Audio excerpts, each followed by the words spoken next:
રાજકોટના દાણાપીઠ વિસ્તારમાં 3 દુકાનોના તાળા તોડી તેલની ડબ્બાની ચોરી થઈ હોવાનો બનાવ પોલીસ ચોપડે નોંધાયો। તસ્કરોએ રોકડ અને તેલના ડબ્બા ઉઠાવી ગયા। દાણાપીઠના નિમેશ ટ્રેડર્સ, જલારામ ટ્રેડર્સ સહિતની દુકાનોમાં ચોરી થઈ। સિંગતેલ, રોકડ અને ખજૂર સહિતનો મુદ્દામાલ તસ્કરો ઉઠાવી ગયા। રાત્રિ દરમિયાન પોલીસ પેટ્રોલિંગને લઈને અનેક સવાલો ઉઠ્યા। મારી દુકાનેથી તારીખ 3/1/2026 રોજ શનિવારે સવારના દુકાન હું આવેલ ત્યારે મારી દુકાનનું તાળું તૂટેલ હતું અને મેં અંદર ચેક કરતા 7 ડબ્બા તેલના, 2 કાર્ટૂન તેલના અને 37,000 રૂપિયા રોકડા મારી દુકાનમાંથી ગુમ થયેલ છે। અને એ જ રીતે આગળ ખજૂરની દુકાન જલારામ ટ્રેડર્સમાંથી સોમવારે સવારના 10,000 રૂપિયા રોકડા અને 10-12 કાર્ટૂન ખજૂરના લઈ ગયેલ છે। કોઈના ઉપર શંકા કરી?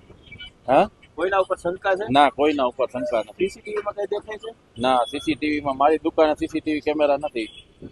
પોલીસમાં ફરિયાદ કરી છે? પોલીસમાં ફરિયાદ કરેલ છે મેં। ચોરી આગલે દિવસે ચોરી રેકી કરીને લઈ ગઈ ગયા છે, રિક્ષા લઈને જ આવ્યા છે, કેમ કે 7 ડબ્બા તેલના ને એમને ઉપડે નહીં, કેમ કે રિક્ષામાં જ ભરીને લઈ ગયા હોવા જોઈએ।